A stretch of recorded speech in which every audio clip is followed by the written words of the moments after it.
Type second करते हैं gibberellin.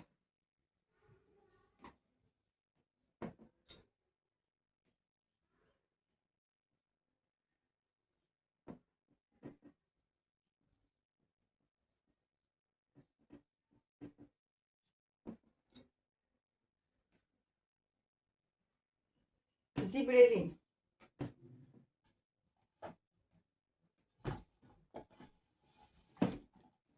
Gibberellin, जी से जिब्रेलिन और जी से जर्मिनेशन, जी से जिब्रेलिन और जी से जर्मिनेशन, मतलब इसका प्रमुख काम है जर्मिनेशन, अंकुरन करना।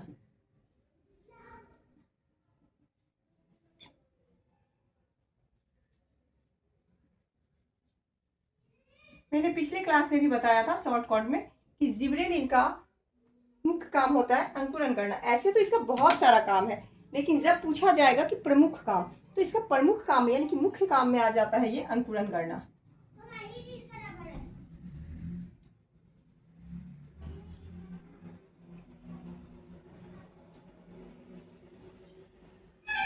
जिब्रेलिन का खोज कहां से हुआ था? जिब्रेलिन का खोज फंगस में हुआ था। जैसे कि ऑक्सीजन हमें कहाँ से मिला था? तो ऑक्सीजन हमें मानव मूत्र से मिला था। ऑक्सीजन हमें कहाँ मिला था? सबसे पहले मानव मूत्र से। और ऐसे ही जिब्रेलिन का खोज कहाँ हुआ था? जिब्रेलिन का खोज हुआ था फंगस से।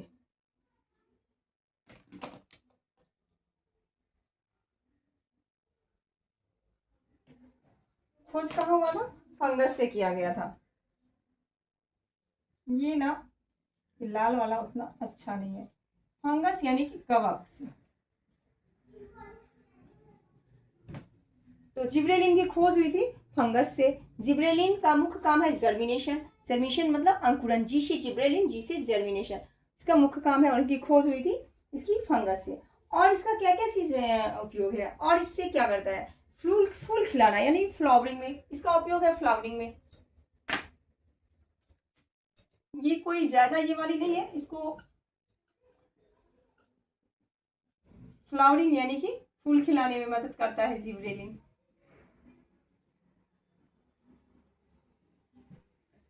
उसके बाद है शुगर केन, गन्ना की लंबाई बढ़ाने में।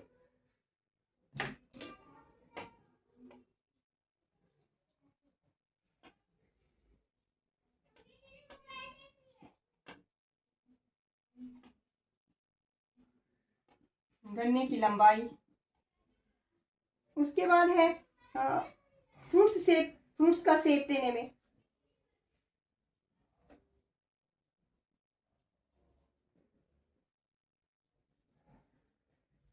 फलों के आकार में।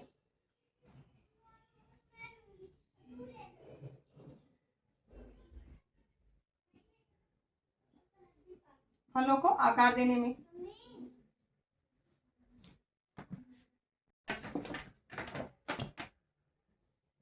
ये है नंबर 2।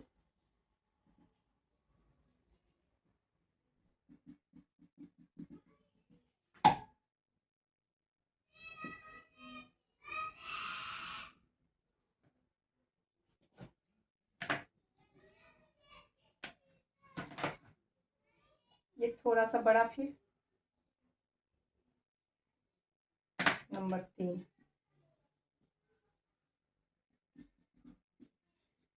1 2 3 यानी कि धीरे धीरे धीरे धीरे बढ़ते गया, पहले इतना फिर इतना फिर इतना। तो कहने का मतलब ये है कि ये जो है अंगूर के डंठल की लंबाई बढ़ाने में भी हेल्प करता है।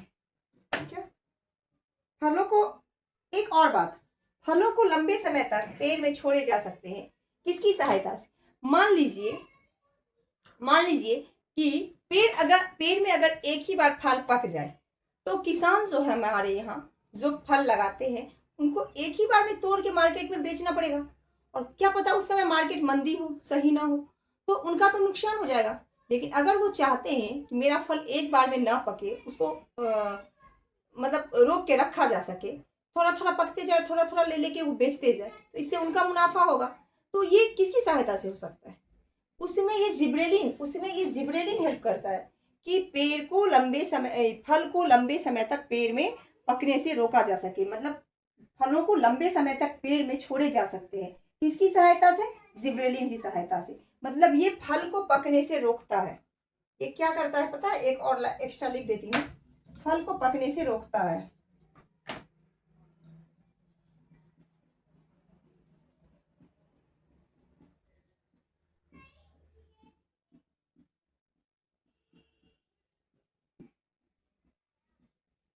फल को पकने से रोकता है कौन? जिब्रेलिन। तो जिब्रेलिन समझ में आ गया। जिब्रेलिन मतलब जर्मिनेशन, जर्मिनेशन का मुख्य काम जर्मिनेशन है जिब्रेलिन का। उसके बाद खोज किया है, फंगस से हुआ है। उसके बाद इसका काम है फ्लावरिंग करना, फूल खिलाना।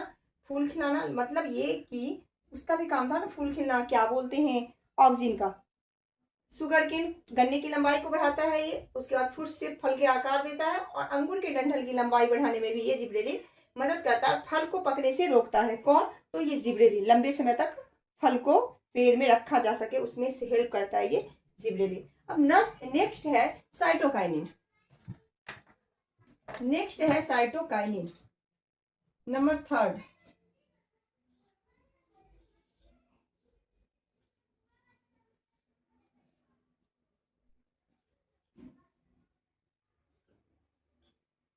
साइटोकाइनिन यानी कि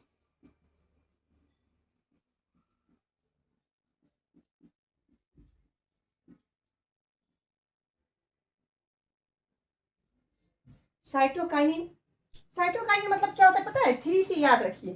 3C, 3C, 3C का मतलब क्या होता है? एक सी से होता है सेल डिवीजन,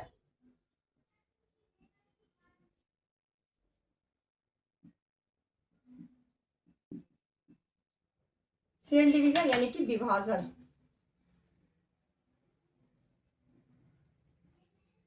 ठीक है। सेकेंड सी से होता है कोकोनट, नारियल। और थर्ड सी से होता है क्लोरोफिल।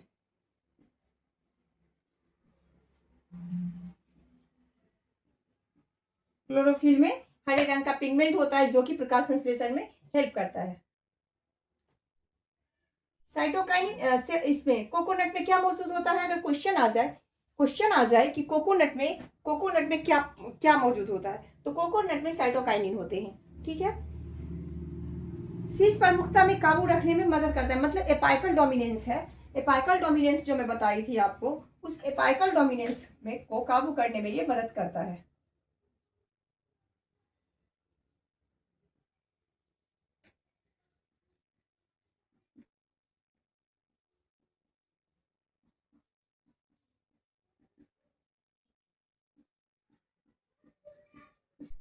शीर्ष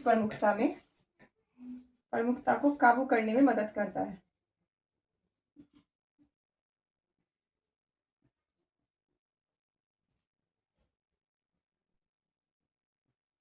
ठीक है।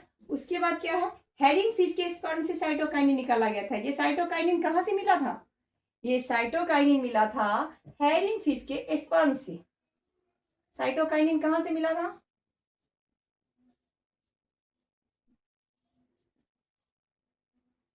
साइटोकाइनिन को हेरिंग फिश के स्पर्म से निकाला गया था।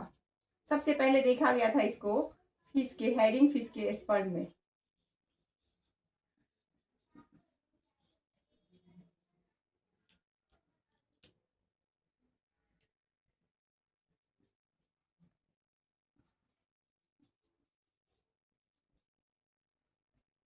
स्पर्म से निकाला गया।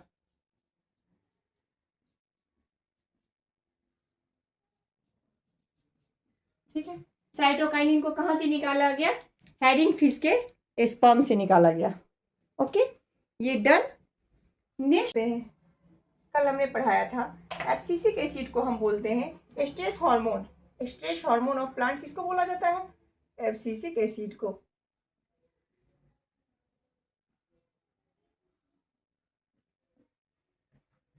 स्ट्रेस हार्मोन किसको बोलते हैं? एब्सिसिक एसिड को।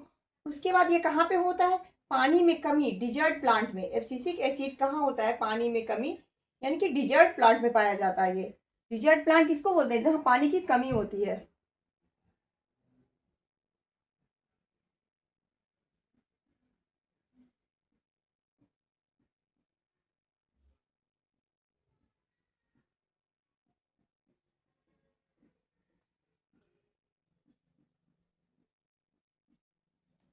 ठीक है। डिजर्ट प्लांट, यानी कि डिजर्ट प्लांट का मतलब होता है ट्रांसपीरेशन कम करने के लिए स्टोमाटा को बंद कर दिया जाता है। डिजर्ट प्लांट का क्या मतलब होता है बताऊं? डिजर्ट प्लांट का मतलब होता है, मैं यहाँ पे डिजर्ट प्लांट लिख के ही समझा देती हूँ।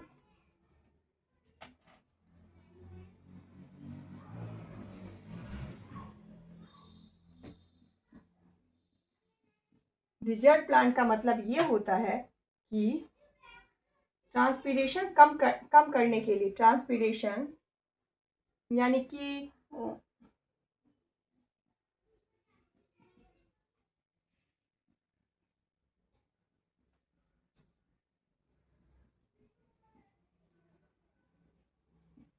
कम करने के लिए स्टोमाटा यानी कि रंध्र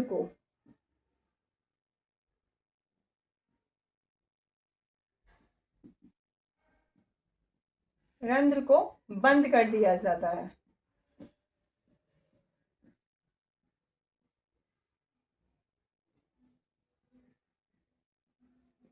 ठीक है। अब ये क्या है? ये मान लीजिए कोई पत्ता है एक,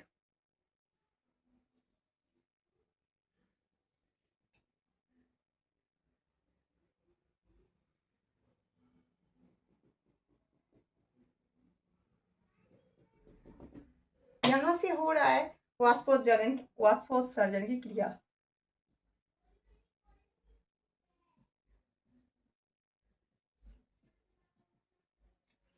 ठीक है। तो ये जो रंध्र है ना, ये इसी को स्टोमाटा बोलते हैं। ये जो रंध्र है, ये गोल गोल गोल गोल, इसको स्टोमाटा बोलते हैं। इसी को बंद कर दिया जाता है, इसी स्टोमाटा को, रंध्र को बंद कर दिया जाता है। ठीक है। उसके बाद ये क्या है? जर्मिनेशन, अंकुरन को रोकता है। जिब्रेलिन जो था, ये जिब्रेलिन जो था वो जर्मिनेशन में हेल्प करता था, मतलब मुख्य काम ही था जर्मिनेशन करना। और ये एब्सिसिक एसिड जो है, ये क्या करता है? जर्मिनेशन को रोकता है।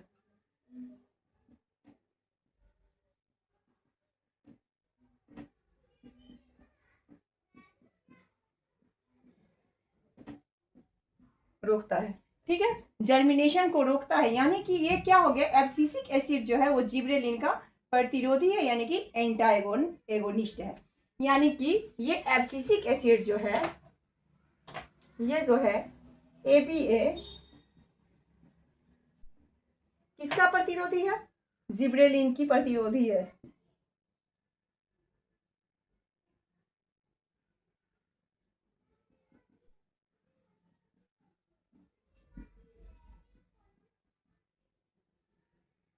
प्रतिरोधी है, यानी कि क्या है? एंटाएगोनिस्ट,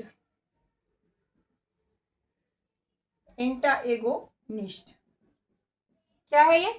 एबीए, यानी कि एबीए जो है वो जिब्रेलिन का प्रतिरोधी है, क्योंकि एंटाएगोनिस्ट है, क्योंकि जिब्रेलिन जो है वो अंकुरन, उसका मुख्य काम है जर्मिनेशन करना, जबकि एबीए जो है वो जर्मिनेशन को रोकता है। उसके बाद है इथाइलिन।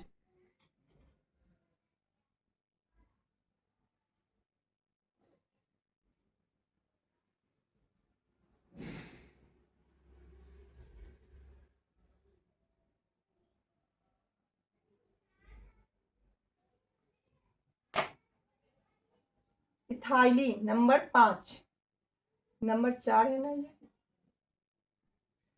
नंबर 5।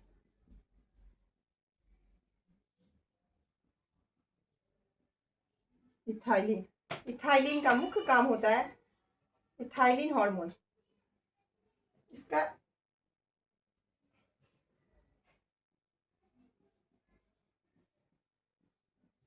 इथीन का क्या फॉर्मूला होता है? इथीन का फॉर्मूला होता है C2H4, यानी कि C2H4, यानी कि C carbon, double bond carbon, single bond hydrogen, hydrogen, hydrogen, hydrogen, यानी कि फॉर्मूला हो गया C2H4। ये हो गया इथीन, यानी कि फलों को पकना प्राकृतिक रूप से।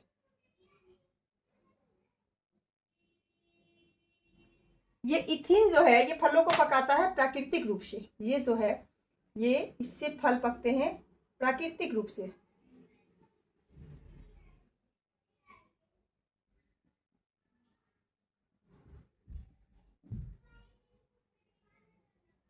नेचुरल तरीके से, यानी कि प्राकृतिक रूप से।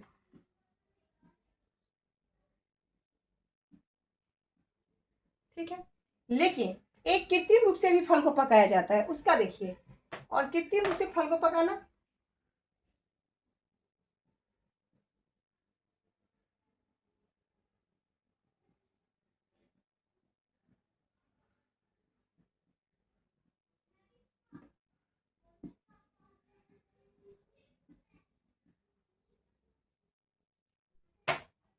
इथीन होता है। एसिटाइलिन या इथीन बोलते, इथाइन बोलते हैं इसको। एसिटाइलिन, एसिटाइलिन या क्या बोलते हैं, इथाइन।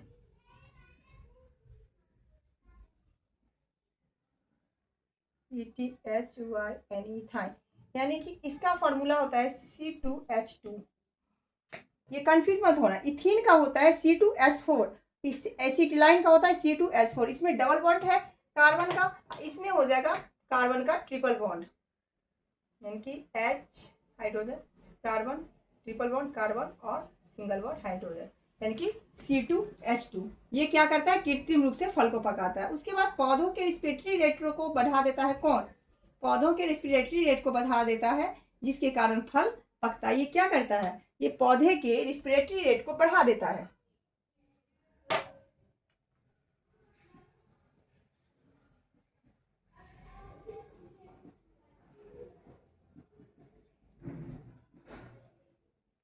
अरे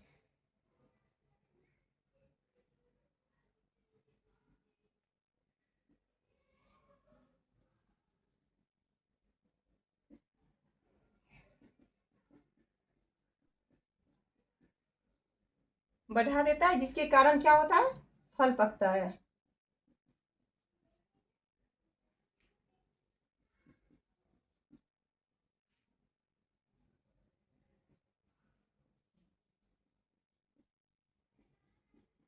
ठीक है, फल को क्या करता है, जल्दी पकाता है।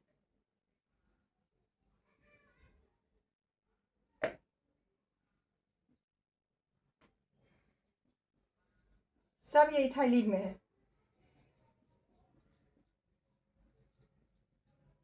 फूल खिलने में बढ़ावा देता है। ये सारे इथाइलिन के काम है, फूल खिलने में बढ़ावा देता है।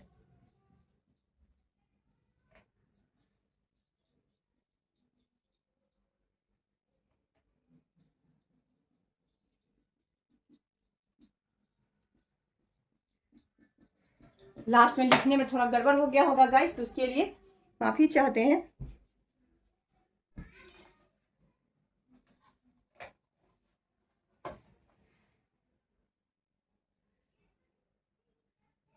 इसका कंपोनेंट क्या है, इथाइलिन का कंपोनेंट है इथाफोन।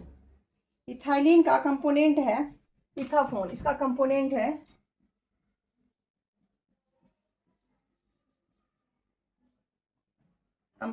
इथाफोन।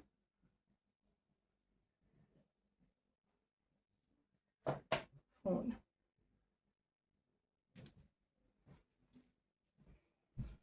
तो ये देखिए, इथाइलिन क्या है, इथाइलिन जो फल पकाने में मदद करता है, फल को प्राकृतिक और नेचुरल दोनों रूप से पकाता है।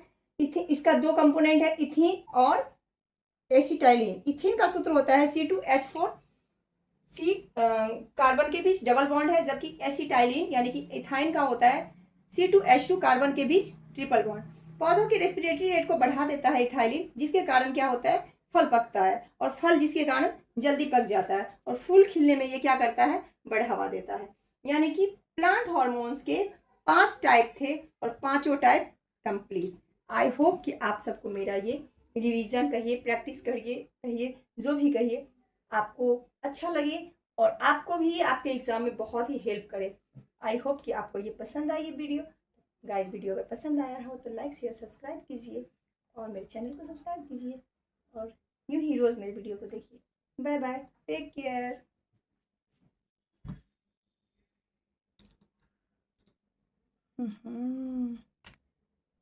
ऐसे गड़बड़ हो गया था।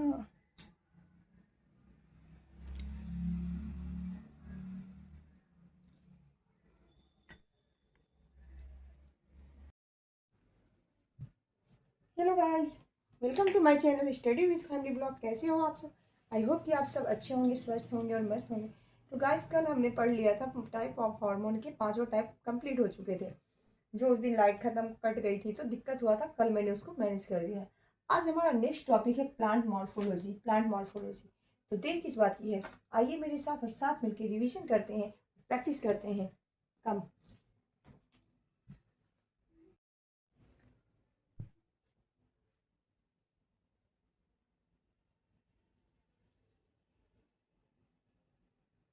Plant morphology.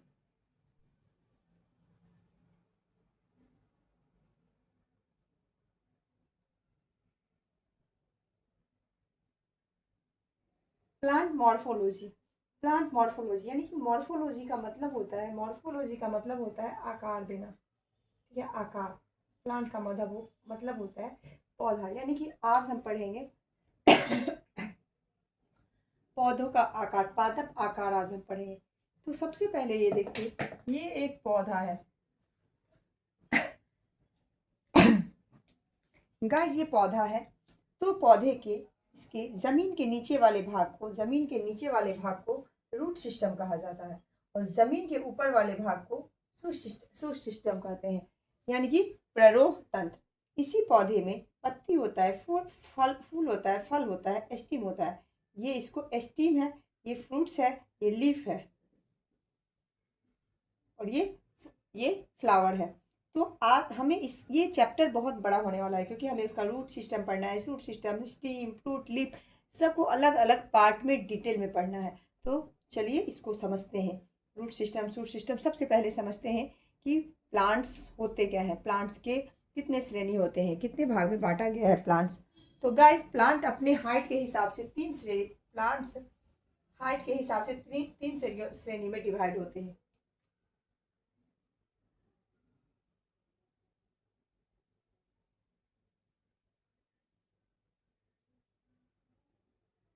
प्लांट्स को हाइट के हिसाब से तीन श्रेणियों में डिवाइड किया गया है। सबसे फर्स्ट है हर्ब यानी कि साग।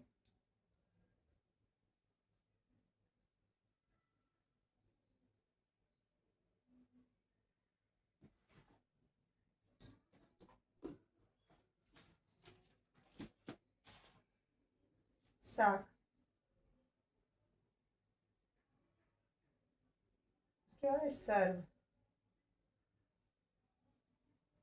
Herb, shrub and tree.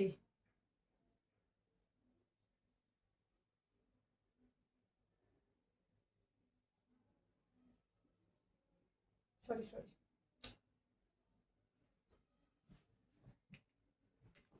झाड़ी, पेड़।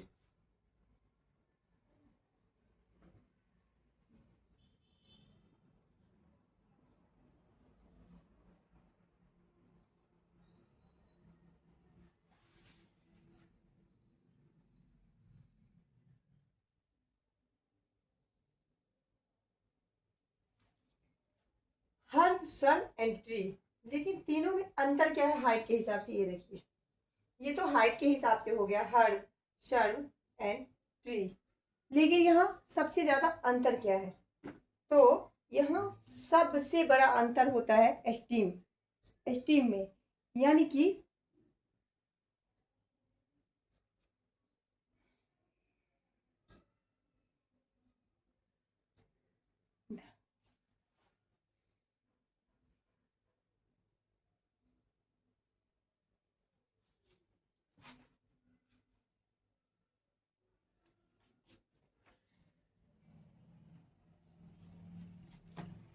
प्लांट अपने हाइट के हिसाब से तीन श्रेणियों में डिवाइड होते हैं।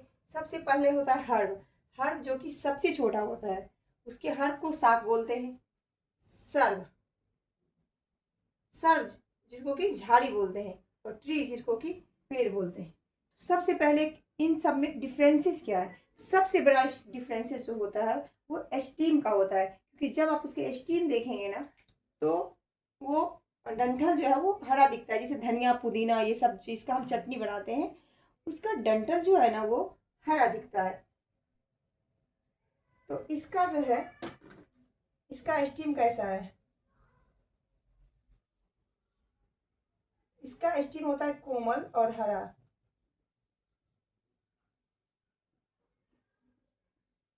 कोमल और हरा सॉफ्ट ग्रीन होता है, यानी कि मतलब धनिया पुदीना का पत्ता जो एग्जाम्पल दे वो हर्ब का होता है। इसका कठोर और भूरा होता है, इसका स्टीम कठोर और भूरा होता है।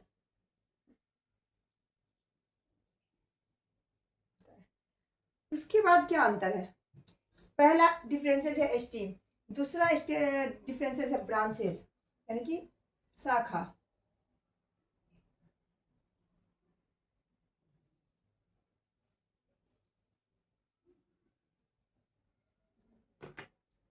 पेड़ का तना सबसे ज्यादा कठोर, कठोर और क्या होता है, पेड़ का तना सबसे ज्यादा अधिक कठोर और मोटा होता है।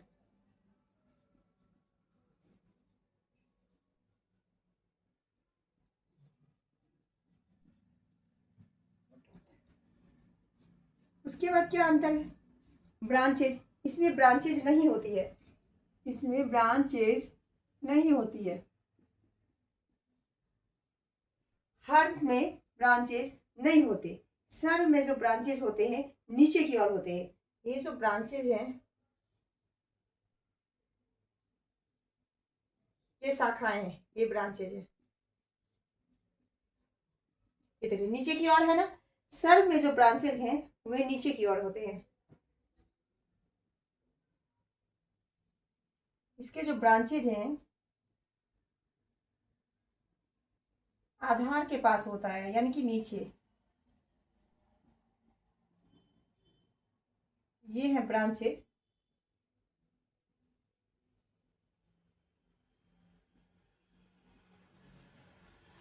नीचे होता है ये ब्रांचेज, ठीक है। और ट्री का ब्रांचेज जो होता है वो बेस से ऊपर होता है, ये ट्री का ब्रांचेज है। ये ट्री का जो ब्रांचेज होता है वो जो है वो इससे ऊपर होता है, आधार से ऊपर होता है। इसका ब्रांचेज जो है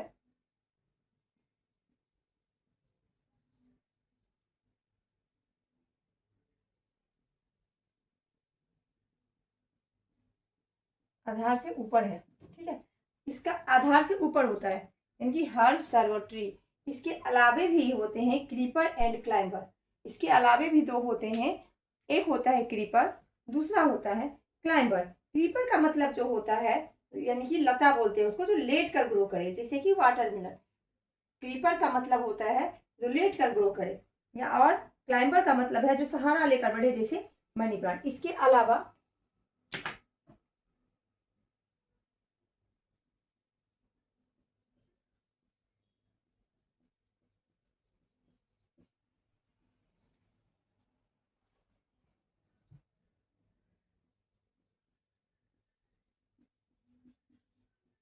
दो श्रेणी है, क्रीपर,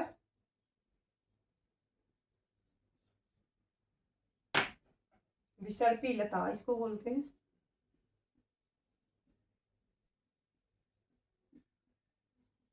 विसर्पी लता यानी कि लेट कर ग्रो करे।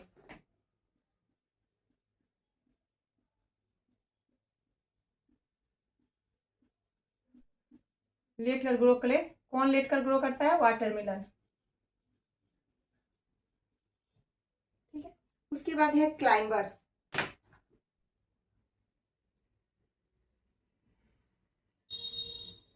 क्लाइंबर ये सहारा लेकर, क्लाइंबर जो है ये सहारा लेकर बढ़ता है,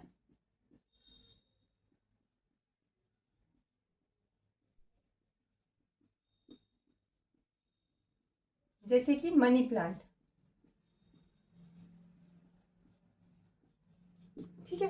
तो इन हमने देखा कि इन तीनों श्रेणियों के अलावा भी हम दो श्रेणी पढ़े, एक क्रीपर एक और दूसरा क्लाइंबर। क्रीपर जो लेट करके ग्रो करता है उसका एग्जाम्पल है वाटरमेलन, और क्लाइंबर जो सहारा लेकर बढ़ता है, यानी कि मनी प्लांट को आपने देखा होगा, हर घर में अभी मनी प्लांट होते हैं, और उसको हम एक धागे के सहारे से बांध देते हैं तो वो उस पर चढ़ चढ़ के लंबा होते जाता है।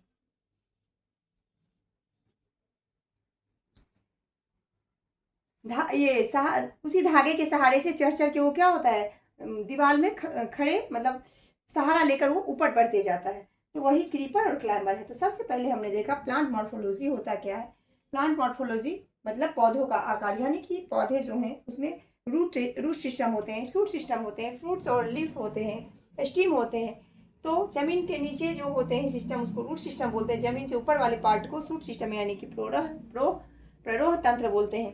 तो इस चीज़ को हमें अलग अलग पढ़ना है, रूट सिस्टम, शूट सिस्टम। लेकिन उससे पहले हम पढ़ लेते हैं कि पौधे की श्रेणी कितनी होती है, कितने भाग में होते हैं। तो प्लांट हाइट के हिसाब से डिवाइड होते हैं, सॉरी करते नहीं है, होते हैं, हाइट के हिसाब से 3 श्रेणी में डिवाइड होते हैं, हर्ब, सर और ट्री। हर्ब जो होता है इसका स्टीम जो होता है, सबसे बड़ा डिफरेंसेस इसमें स्टीम का होता है। हर्ब का स्टीम जो होता है कोमल होता है और हरा होता है, सॉफ्ट ग्रीन। जैसे कि क्या बोलते हैं हम, धनिया पत्ता, पुदीना, ये सब जिसका हम चटनी बनाते हैं घर में, वो सब हर्ब में आते हैं। सेकेंड है सर्ब। सर्ब यानी कि कठोर भूरा, यानी कि झाड़ी, यानी कि तुलसी उलसी जो होता है उनके स्टीम भूरा होता है। तुलसी पौधा छोटा होता है लेकिन उनका स्टीम भूरा होता है और तो झाड़ी जैसा होता है। ट्री, इनका सबसे अधिक कठोर होता है स्टीम और मोटा भी होता है। दूसरा डिफरेंसेस है ब्रांचेस का। हर्ब में कोई ब्रांचेस, शाखा होता ही नहीं है, ब्रांचेस नहीं होता है। सर्ब में जो ब्रांचेस होते हैं वो नीचे होता है, यानी कि आधार से लगा होता है। जबकि ट्री में जो ब्रांचेज हैं वो आधार से ऊपर उठ के रहता है। आप देखिए ये आधार है लेकिन ब्रांचेज यहाँ है, यहाँ ये आधार है और ब्रांचेज यहाँ है, ये अंतर हो गया। इन तीनों श्रेणी के अलावे भी 2 श्रेणी है प्लांट की, क्रीपर और क्लाइंबर। कि क्रीपर को हिंदी में बोलते हैं विसर्पी लता, ये लेट कर ग्रो करता है। जो लेट कर ग्रो करे वो क्रीपर होता है, जैसे कि वाटरमेलन, वाटरमेलन होता है और ये सब भी होता है। बहुत सारे पौधे ऐसे हैं, सब्जी के भी पेड़ हैं जो लेट के ग्रो करते हैं। क्लाइंबर,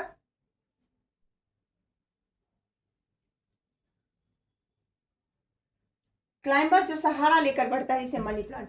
और देखना हर्ब की श्रेणी में और कौन आता है, पुदीना, धनिया पत्ता और मटर भी आता है, हर्ब के श्रेणी में ही आता है। ठीक है,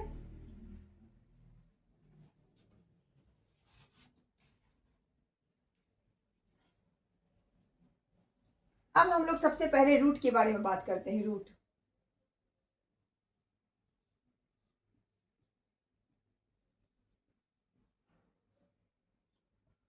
सबसे पहले हम लोग रूट की बातें करते हैं।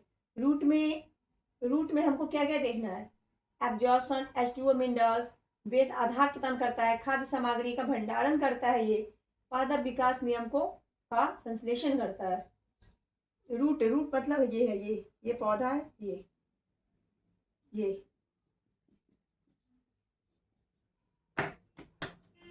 इसी को रूट, ये रूट है। हम पानी कहाँ डालते हैं, पानी सबसे पहले डालते हैं इसमें, नीचे रूट में। ठीक है, और यहाँ पे क्या होता है, यहाँ पे सॉइल होता है, यहाँ पे सॉइल होता है, मृदा। और यहाँ पे पानी डालते हैं, मिनरल्स, खनिज।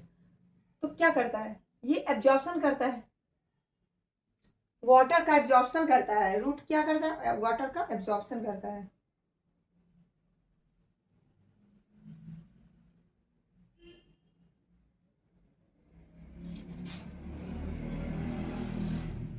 रूट अगर जमीन के अंदर है तो नीचे क्या होगा, पानी होगा ही ना।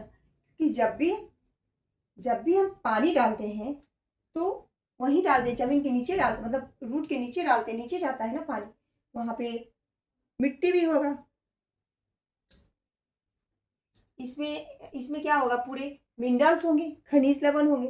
तो ये किसको करता है कि पानी और मिनरल्स का क्या करता है, ये एब्जॉर्प्शन करता है। इसका क्या काम है, पानी और मृदा का एब्जॉर्प्शन करना।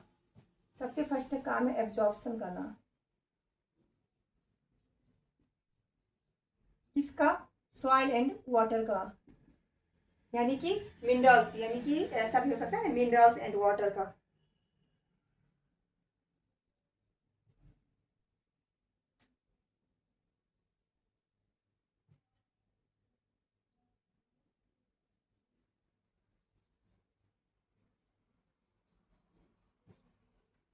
एब्जॉर्प्शन में कैसे हेल्प करता है ये, इनके में क्या होता है ना, छोटे छोटे हेयर जैसे जो स्ट्रक्चर होते हैं ना, उसको बोलते हैं रूट हेयर।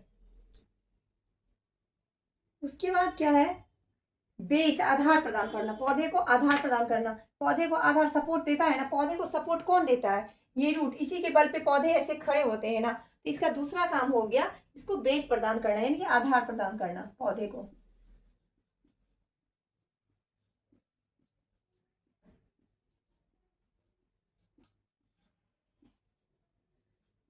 इसको आधार प्रदान करता है पौधे को।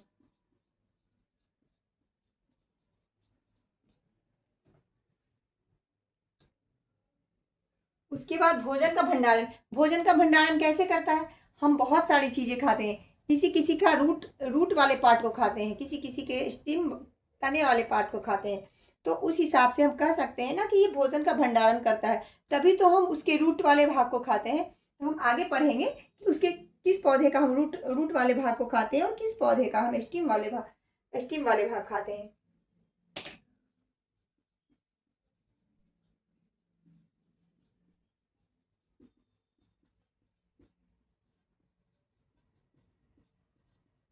और लास्ट में क्या, हॉर्मोन्स भी बनाता है।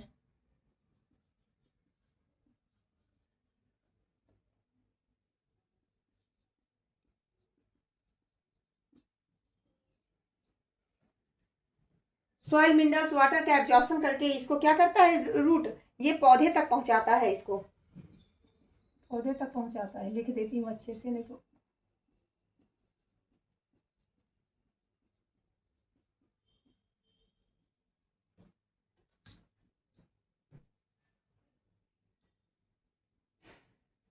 इतना समझ में आ गया कि एब्जॉर्प्शन करता है सॉइल मिनरल्स और वाटर का, और एब्जॉर्प्शन करके वो रूट पौधे तक पहुंचाता है उसको। ये पौधे को आधार प्रदान करता है, और ये भोजन का भंडारण भी करता है, क्योंकि गाजर मूली चुकंदर जो हम खाते हैं उसका हम रूट वाले भाग को ही खाते हैं। इसका मतलब ये भोजन का भंडारण भी करता है।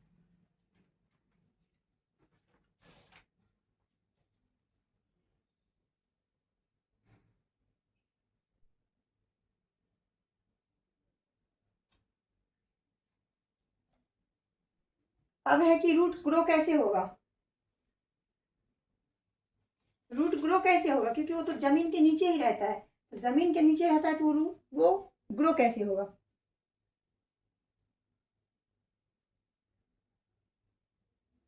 और सन कहाँ है, फोटोसिंथेसिस होता है, सन कहाँ होता है, सन ऊपर की ओर होता है, रूट नीचे की ओर होता है।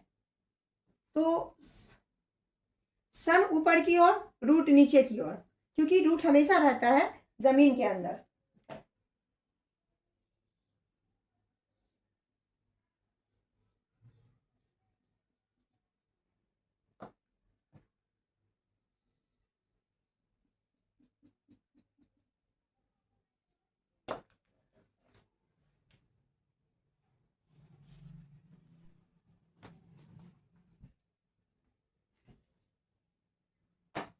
रूट का ग्रो कैसे होगा, रूट रूट तो जमीन के अंदर है, जमीन के अंदर है तो ये तो और गहरा होते जाएगा।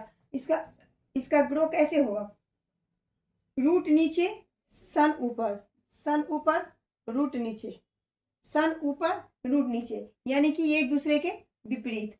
तो इसको इस हिसाब से इसको बोलेंगे माइनस निगेटिव फोटोट्रॉपिज्म।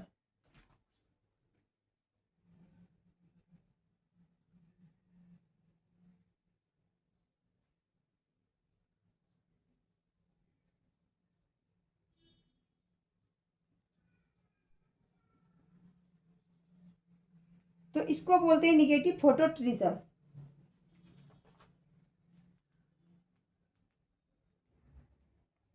क्योंकि ये एक दूसरे के विपरीत है, सन ऊपर और रूट नीचे, तो ये हो गया निगेटिव फोटोट्रिज्म।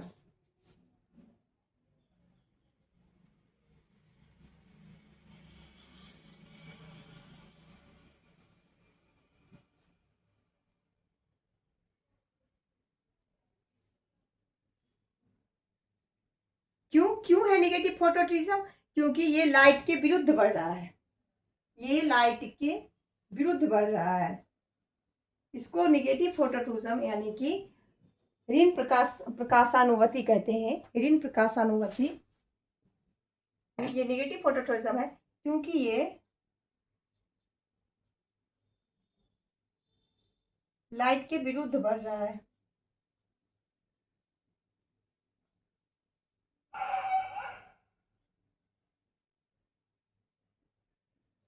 क्योंकि सन ऊपर और रूट जड़ नीचे, ये नीचे ही के तो बढ़ते जा रहा है, धंसते जा रहा है, वो गाढ़ा होते जा रहा है, लेकिन प्रकाश तो ऊपर है, इसीलिए इसको बोलेंगे निगेटिव फोटोट्रिज्म। हाँ, लेकिन एक बात है कि ग्रेविटी हमेशा कहाँ लगती है? ग्रेविटी हमेशा जमीन के नीचे की ओर लगती है। ग्रेविटी जब भी लगती है तो वो नीचे की ओर लगती है। रूट भी नीचे की ही ओर बढ़ेगा और ग्रेविटी भी नीचे की ओर बढ़ेगा, तो रूट क्या है? सन के तो विपरीत है, लेकिन ग्रेविटी के साथ है। सन के तो विरुद्ध है लेकिन ग्रेविटी के साथ है, क्योंकि ग्रेविटी भी नीचे की ओर लग रही है और रूट भी नीचे की ओर बढ़ रहा है, तो इसलिए बोला जाता है इसको पॉजिटिव जियोट्रिज्म। ये निगेटिव फोटोट्रिज्म और पॉजिटिव जियोट्रिज्म।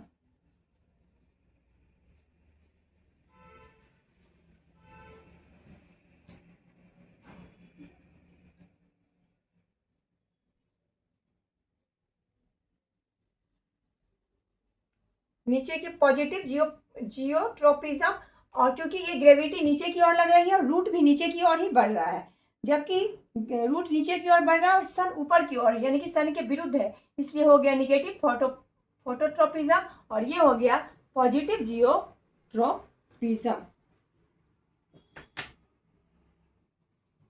इसका एग्जाम्पल क्या है? एक्सेप्शन में है मैंग्रोव ट्री जो है वो पॉजिटिव फोटोट्रोपिज्म है। मैग्नो क्या है? Mangrove tree.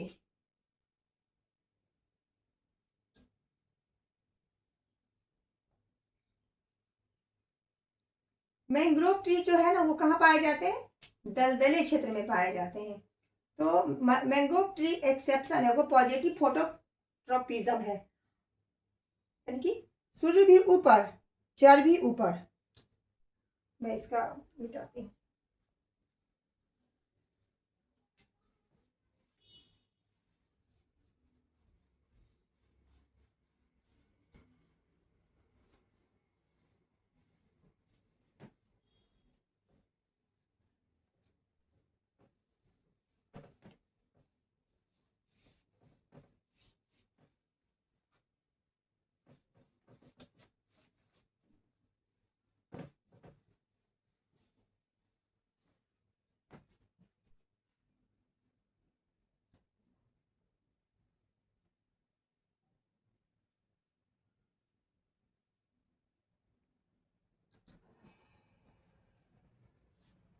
हम पढ़ते हैं टाइप ऑफ रूट, रूट के प्रकार। ये होता है टैप और फाइब्रस।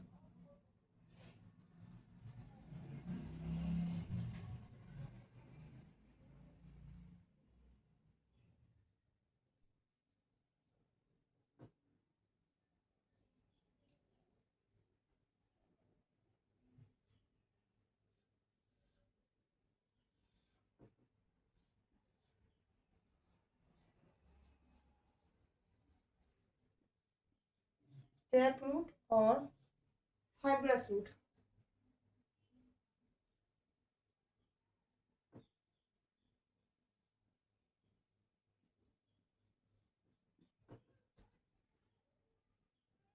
टैप रूट को बोलते हैं मूसलाधार।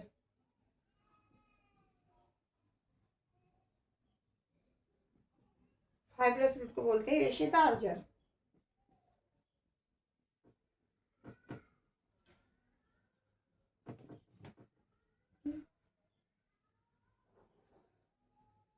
टैप रूट में अब क्या क्या आता है? मेहमानों के आने पे, एक सीधा सिंपल सी, मेहमानों के आने पे जो सलाद कटते हैं ना, वही होता है टैप रूट। गाजर चुकंदर मूली का तो सलाद कटता है ना,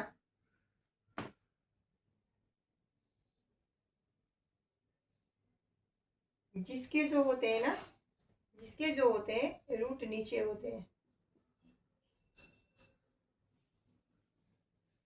ये है टैप रूट।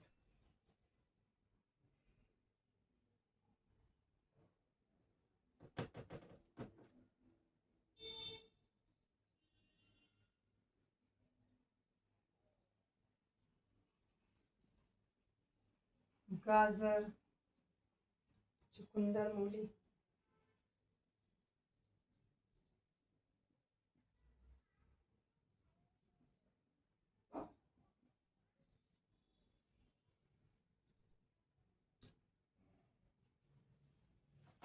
इसका आकार होता है शंकु आकार।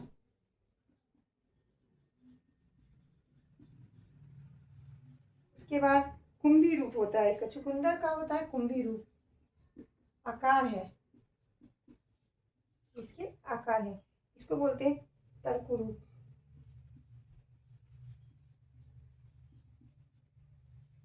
शंक्वाकार को नेपिफॉर्म, इस कुंभी रूप को बोलते हैं नेपिफॉर्म।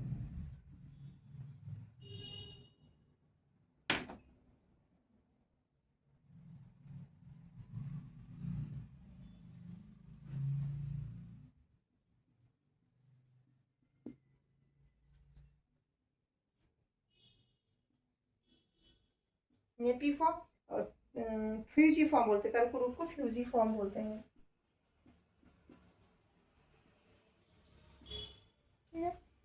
तो ये सब आते हैं मूसलाजर में, जिनकी जड़ें जमीन के नीचे होती है, गाजर, चुकंदर और मूली। इनको शेप के आधार पर बस अलग कर दिया है कि गाजर का शेप शंक्वाकार, चुकंदर का शेप कुंभी रूप और मूली का शेप होता है तर्क रूप यानी कि फ्यूजिफॉर्म बोलते हैं, और कुंभी रूप को नेफिफॉर्म बोलते हैं। फाइब्रस रूट, फाइब्रस रूट गुच्छे में होता है।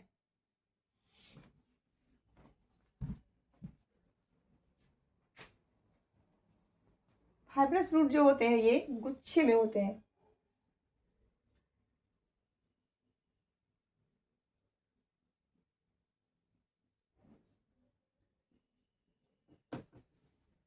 इसमें कोई एक मुख्य जड़ है, यहाँ सब कुछ गुच्छे में निकलता है, इसीलिए इसको रेशेदार जड़ कहा जाता है। जैसे ये देखिए, ये जड़ है,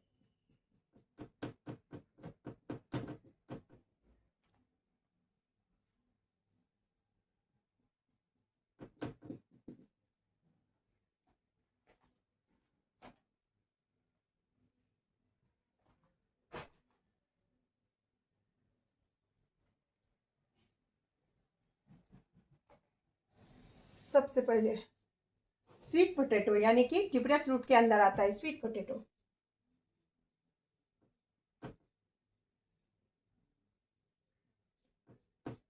ये क्या होता है, ये कौन सा जड़ है, ये ट्यूबरस जड़ है।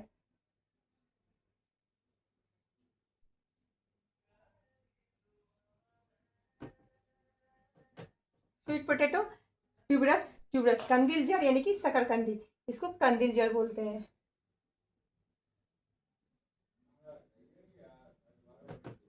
उसके बाद मेज, मेज सुगर केन और स्तंभ जड़ बोलते हैं, मेज और सुगर केन।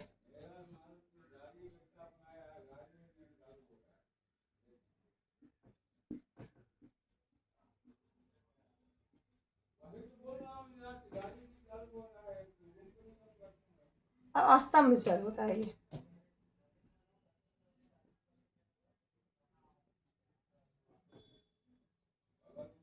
मेज और सुगर केन और स्तंभ जड़, यहाँ जड़ के टाइप और दिए गए हैं कि किसके जड़ का कौन सा टाइप होता है। ये फाइब्रस, फाइब्रस जड़ है। बरगद का पेड़ प्रॉप रूट,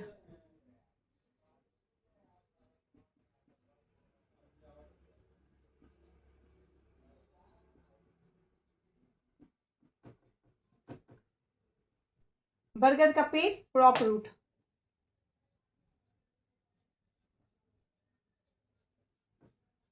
फाइब्रस रूट के कई प्रकार होते हैं, फाइब्रस रूट जो होते हैं वो अपना अलग अलग प्रकार के हो सकते हैं, लेकिन एक प्रकार के रूट नहीं होता है। लेकिन मूसला टैप रूट जो है ना, उसका एक ही प्रकार का जड़ होता है।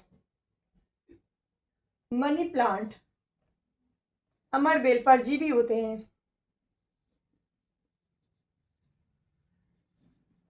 अमरबेल ये परजीवी होते हैं, मतलब ये दूसरे पे आश्रित होते हैं, परजीवी हैं, सहारा लेकर ये दूसरे पे आश्रित होते हैं। उसके बाद है एरियल रूट, जड़ हवा में होता है, आर्किड का। आर्किड, इसका जड़ जो होता है ना हवा में होता है, एरियल रूट।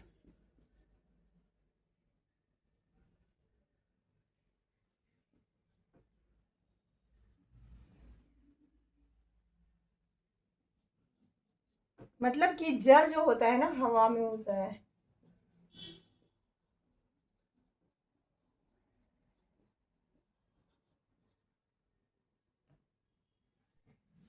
ये देखिए, तो हमने सबसे पहले क्या पढ़ा था? रूट का क्या काम था? रूट का काम था एब्जॉर्प्शन करना, H2O और मिनरल्स, यानी मिनरल्स का एब्जॉर्प्शन करता है और वो पौधों तक पहुंचाता था। उसके बाद उसका क्या काम था? सपोर्ट करना। उसके बाद वो क्या करता था? फूड का स्टोरेज करता था। उसके बाद हमने देखा कि प्लांट हार्मोन में, उसके बाद प्लांट हार्मोन्स भी बनाता है। उसके बाद हमने देखा था कि एक पौधा में ये सूर्य नीचे की ओर है, सूर्य ऊपर की ओर है।